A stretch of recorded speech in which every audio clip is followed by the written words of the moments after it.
বাবাকে ছুরি দিয়ে এলোপাতাড়ি কোপের অভিযোগে ইছাপুরে আটক নাবালক পুত্র। নানাবিধ কারণে পরিবারে নিত্যদিন অশান্তি লেগেই থাকে। মঙ্গলবার রাতেও অশান্তি চরমে ওঠে। অভিযোগ, পুত্র ছুরি দিয়ে বাবাকে এলোপাতাড়ি আঘাত করে। ঘটনায় ব্যাপক চাঞ্চল্য ছড়ায় নোয়াপাড়া থানার ইছাপুর আনন্দ মঠের শ্রীভূমি এলাকায়। ঘটনায় গুরুতর জখম প্রাক্তন সেনা পরিতোষ বিশ্বাস, ব্যারাকপুর বিএন বসু হাসপাতালে চিকিৎসাধীন। নাবালক পুত্র জানান, মঙ্গলবার সন্ধ্যের দিকে সে পড়াশোনা করছিল। বাবা মায়ের অশান্তি দেখে সে থামাতে যায়। বাবা ছুরি দিয়ে তার উপর চড়াও হয়। দুজনের ধস্তাধস্তিতে বাবার গলায় ও কোমরে ছুরির আঘাত লাগে। নোয়াপাড়া থানার পুলিশ নাবালককে আটক করে নিয়ে যায়। ব্যুরো রিপোর্ট, IHRO বার্তা। আজকে হয়েছে, আমি মানে ভালো মতন করে বই টই পড়ছিলাম, ঠিক আছে। তারপরে হঠাৎ করে মায়ের সাথে চিৎকার চেঁচামেচি করছে। তারপরে আমি বলছি যে বাপি কি হয়েছে বলো। তো মাকে কি মারছিল তখন? হ্যাঁ, মাকে কি মারছিল? মাকে গায়ে হাত দিয়ে আঙ্কেল সবসময় মানে কথা বলে আঙ্কেল।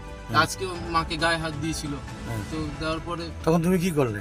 আমি বলছি বাপি থামো থামো। তো তখন আমাকে বলছে কি তোর মানে আমি তো ভয় পেয়ে গেছি। আমাকে বলছে তোর মাকে মেরে বলবো, তুই কিছু মাকে বলছে। তারপরে আমাকে ছুরি দিয়ে ভয় দেখা দিয়েছিল। এবার তুমি কি দিয়ে মারলে?